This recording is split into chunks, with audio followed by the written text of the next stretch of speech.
স্বাগত জানাচ্ছি নিউজ 24 আপনার সাথে আছি আমি ফারাবি হাফিজ। ভোট বিরোধীদের বিচ্ছিন্ন হামলা, নাশকতার চেষ্টা আর ভোটারদের আতঙ্ক, উদ্বেগ, উৎকণ্ঠার মধ্য দিয়ে চলছে দশম জাতীয় সংসদ নির্বাচনের ভোট গ্রহণ। বিরোধী দলের নির্বাচন বর্জনের মধ্যে সকাল 8টা থেকে শুরু হওয়া এই ভোট গ্রহণ একটানা চলবে বিকেল 4টা পর্যন্ত। সকালে রংপুর এবং নীলফামারীতে আইনশৃঙ্খলা বাহিনীর গুলিতে 4 জন নিহত হওয়ার খবর আমরা পেয়েছি। এছাড়া বগুড়ার গাবতলী থানায় হামলা করেছে ভোট বিরোধীরা। এরই মধ্যে 138টি কেন্দ্রে ভোট গ্রহণ স্থগিত করা হয়েছে বলে জানানো হয়েছে নির্বাচন কমিশনের পক্ষ থেকে। বহুল আলোচিত দশম জাতীয় সংসদ নির্বাচন, তবে সাধারণ মানুষের ভোটাধিকার প্রয়োগের সেই উত্তাপ নেই তেমন একটা। ভোট নেওয়ার আগেই রংপুরের পীরগঞ্জের একটি কেন্দ্রে নাশকতা হয়েছে। এ সময় আইন শৃঙ্খলা বাহিনীর গুলিতে মারা যান জামায়াত শিবিরের 2 কর্মী। নীলফামারীতে নিহত হয়েছেন আরও একজন। খুলনার 2টি আসনেও ভোটারদের তেমন একটা দেখা মেলেনি, তবে 3 আসনে বেলা গড়ানোর সাথে সাথে বাড়ছে ভোটার সংখ্যা। এত সকালবেলা ভোট সেন্টারে এই মানুষের উপস্থিতি এবং আরও সাধারণ মানুষ ভোট সেন্টারে আসার জন্য যে প্রস্তুতি নিচ্ছে, এটা তাই প্রমাণ করে যে মানুষ সন্ত্রাসী এবং ওই স্বাধীনতা বিরোধী শক্তিদের কোনো অবস্থাতেই তাদের কোনো অন্যায়ের কাছে নথি স্বীকার করবে না। সকাল থেকে ভোটার উপস্থিতি অনেকটাই কম সিলেটের 2টি আসনেই। ভোট কেন্দ্রে ককটেল ফাটানো হয়েছে নারায়ণগঞ্জের রূপগঞ্জের একটি কেন্দ্রে। এ সময় আহত হয় এক পথচারী, পরে আটক করা হয় একজনকে। 16টি আসনের মধ্যে চট্টগ্রামে 9টিতে ভোট নেওয়া হচ্ছে, তবে ভোটার উপস্থিতি এখানেও কম।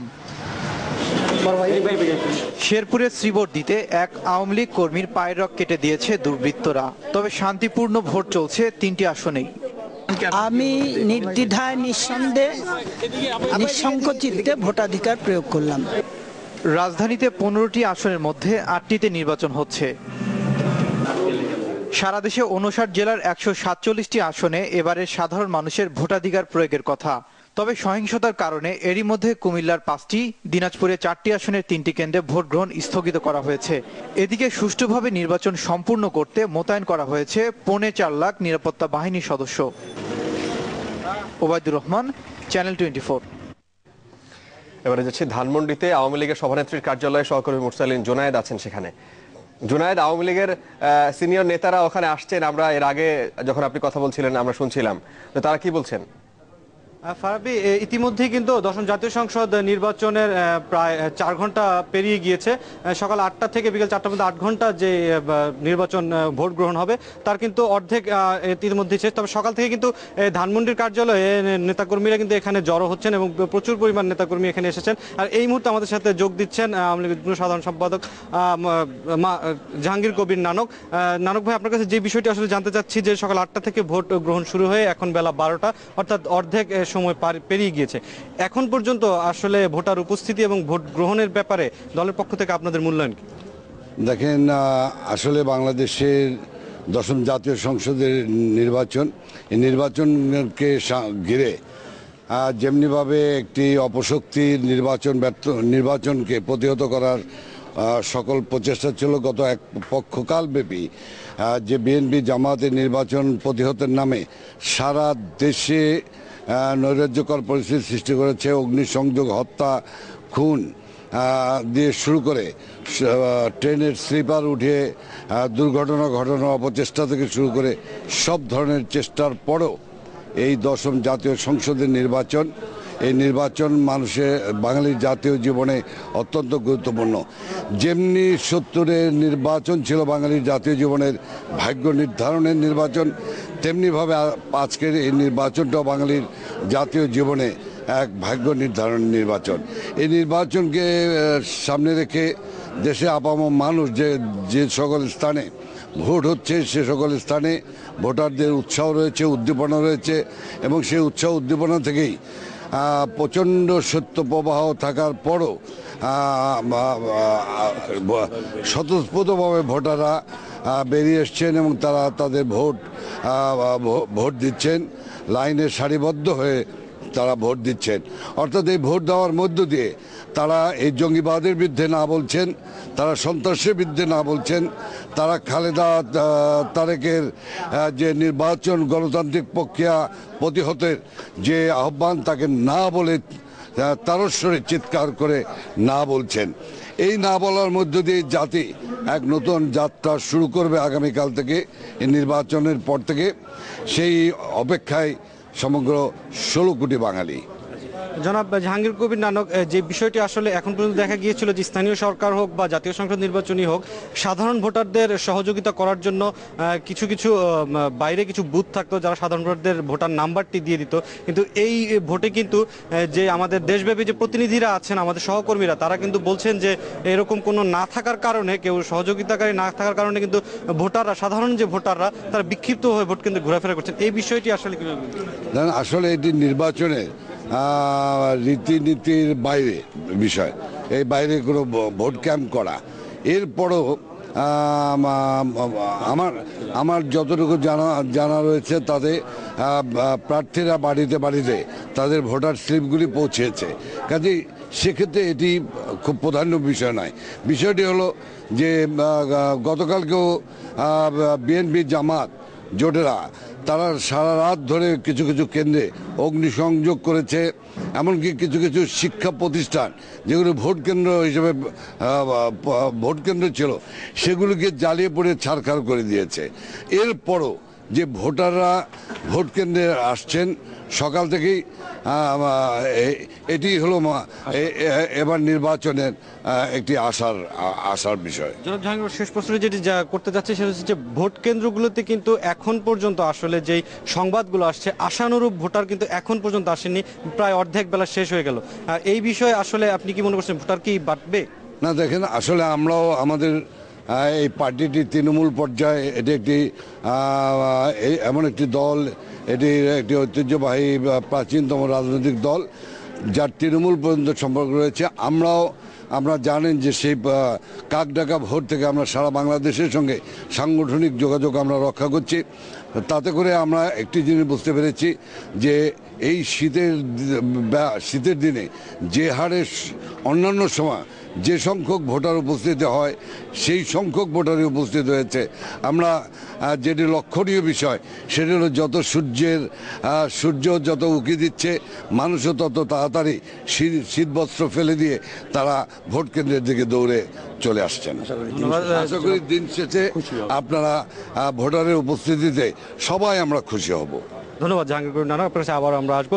ফারাবী, যেমনটা আসলে শুনছিলেন যে ধানমন্ডিতে এই আওয়ামী লীগ সভাপতির রাজনৈতিক কার্যালয়ে এই সিনিয়র নেতারা এখানে সকাল থেকেই কিন্তু দফায় দফায় বৈঠক করছেন। আর তারা যে বিষয়টি আসলে বলছেন যে শীতের সকালে এখানে আপনার প্রচণ্ড শীত, দেশের বাইরে বিশেষ করে উত্তরাঞ্চলে সেখানে আসলে প্রচণ্ড শীত উপেক্ষা করে এখন পর্যন্ত অর্ধেক বেলা পর্যন্ত যে পরিমাণ ভোটার তারা আশা করছেন, সে পরিমাণ ভোটার ভোট কেন্দ্রে এসেছেন। এবং তাদের আশা যে শেষ দিক নাগাদ, অর্থাৎ দুপুরের পরে যখন আরেকটু তাপ বাড়বে, পরিবেশ আরেকটু স্বাভাবিক হবে, তখন হয়তো ভোটার সংখ্যা আরেকটু বাড়তে পারে বলে এখানকার জ্যেষ্ঠ নেতারা একটি মনে করছেন। ফারাবী। জুনায়েদ, আপনাকে ধন্যবাদ। তার মানে আওয়ামী লীগের নেতারা হচ্ছেন যে পরিমাণ ভোটার উপস্থিতি তাতে তারা খুশি এখন পর্যন্ত। দেখা যাক পরবর্তীতে কি হয়। এদিকে যারা নির্বাচন বানচালের চেষ্টা করছেন তাদের আশা পূরণ হবে না বলে মন্তব্য করেছেন আওয়ামী লীগ নেতারা। নির্বাচনী কর্মকর্তা নিহতের ঘটনাকে বিচ্ছিন্ন ঘটনা বলে দাবি করেছেন তারা। যারা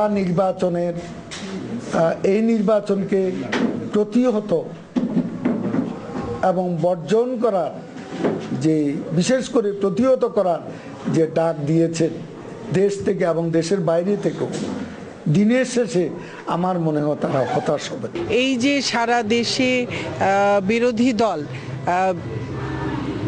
গণমানুষের বিন্দুমাত্র সম্পৃক্ততা ছাড়া যে তথাকথিত আন্দোলন করছেন, যেটি আসলে সহিংসতা, নাশকতা, সন্ত্রাস ছাড়া আর কোনো কিছুই নয়, সেটি করেও তারা কিন্তু মানুষকে দমিয়ে রাখতে পারেননি।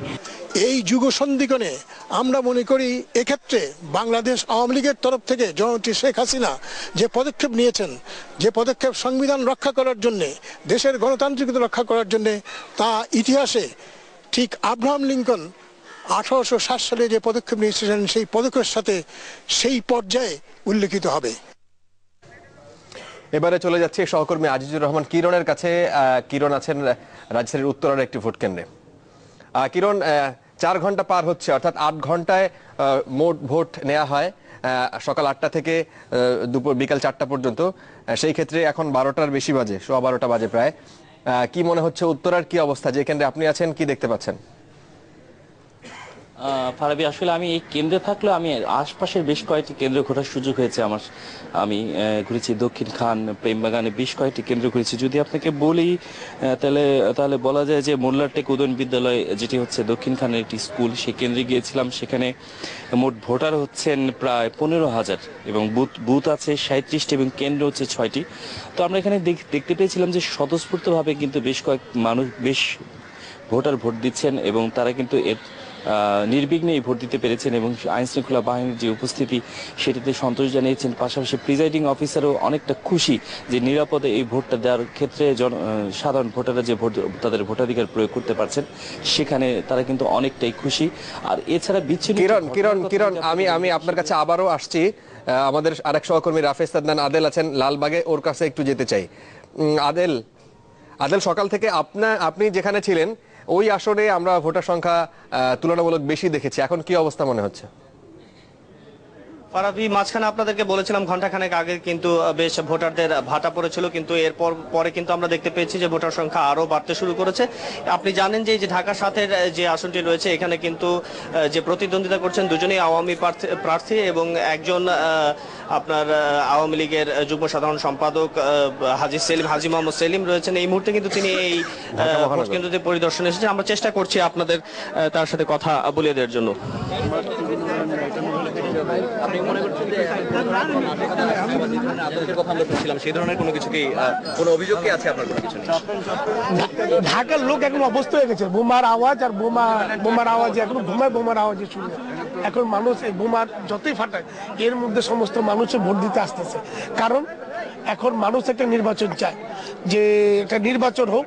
কারণ মানুষের নাভিশ্বাস উঠে গেছে, মানুষ চলতে ফিরতে পারে না, গাড়িতে উঠতে পারে না, গাড়িতে উঠলে পুড়ে যায়, ব্যবসা বাণিজ্য করতে পারতেছে না, ব্যাংকের টাকা নিয়ে, ঋণের টাকা নিয়ে ব্যবসা করছে, সুদের টাকা গুনতে হচ্ছে এবং ব্যবসায়ীরা ক্লাসিফাইড হচ্ছে। এখন জনগণ জাতি চাচ্ছে একটা নির্বাচন হোক, এই নির্বাচনের মাধ্যমে একটা দেশ যাতে পরিচালনা হয় সুষ্ঠুভাবে, সেদিকে লক্ষ্য মানুষের। মিতা, আপনি শুনছিলেন আসলে একজন আপনার কাছে জানতে চাইবো যে আপনি তো বেশ কয়েকটি ভোট কেন্দ্র ঘুরে দেখেছেন, আপনার কোনো ধরনের বাধা বা কোনো ধরনের অভিযোগ আছে কিনা? 4-5টা কেন্দ্র ছাড়া কোনো বাধা পাইনি, কারণ মানুষ স্বতঃস্ফূর্ত ভাবে মানুষ ভোটের জন্য ভোট নাম দিচ্ছে। কারণ মানুষ এখন ভোট নির্বাচন চাচ্ছে, নির্বাচনের মাধ্যমে একটা দেশ যাতে সুষ্ঠু পরিচালনা হোক। কারণ মানুষ এখন এই গাড়িতে উঠে গেলে মানে পুড়ে যাচ্ছে, চলাফেরা করতে পারতেছে।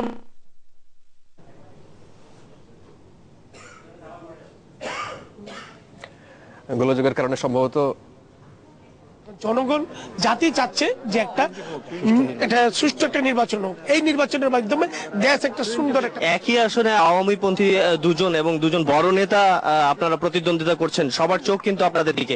তো এটার কোনো রাজনৈতিক প্রভাব পরবর্তীতে পড়বে কি না, আপনি কি মনে করেন? জনগণ নির্বাচন দেখতে চায়, আর জনগণ চট্টগ্রামের মধ্যে বলি খেলার মতো আমরা দুইজন কুস্তিতে নামছি। কুস্তিতে যে দল কোনটা সেটা দেখার নয়, দুইজন দলের কুস্তিতে যে জিতবে সেই লাভবান হবে। সবসময় কিন্তু আপনি সবসময় বিএনপির সাথে কট্টরাই হতো আপনার। এবার বিরোধী দল হিসেবে বিএনপিকে আপনি মিস করছেন কিনা? বিরোধী দল বিএনপি এবার মাঠে নেই, আপনি মিস করছেন কিনা? বিএনপি থাকলে আরেকটু ভালোভাবে একটু করতে পারতাম নির্বাচনটা। আর বিএনপি না আসতে তো যারা সারা দেশের মধ্যে নির্বাচনে দাঁড়িয়েছে, কেউ না আসতে তো অটোমেটিক ভাবে পাস হয়ে যাচ্ছে। আর এখানে প্রতিদ্বন্দ্বিতা আছে বিধায় প্রতিদ্বন্দ্বিতা হচ্ছে। সবাই তো যায় জব্বরের বলি খেলার মতো, মানে সবাই একটা মজা নিতে চাচ্ছে। সেলিম, আপনাকে অসংখ্য ধন্যবাদ। ফারাবি, আপনি শুনছিলেন, আমাদের সাথে কথা বলছিলেন একজন প্রতিদ্বন্দ্বী এখানকার হাজি সেলিম, যিনি আনারস প্রতীক নিয়ে, হাতি প্রতীক নিয়ে এখানে স্বতন্ত্র প্রতিদ্বন্দ্বিতা করছেন এবং তিনি আমাদেরকে যেমনটি জানালেন যে এখানে এখনো প্রতিদ্বন্দ্বিতা হাড্ডাহাড্ডি হচ্ছে এবং উনি বেশ কয়েকটি ভোট কেন্দ্রে ঘুরেছেন, কিন্তু কোনো ভোট কেন্দ্রেই কোনো 3-4টি ভোট কেন্দ্র ছাড়া কিন্তু বাকি ভোট কেন্দ্রগুলো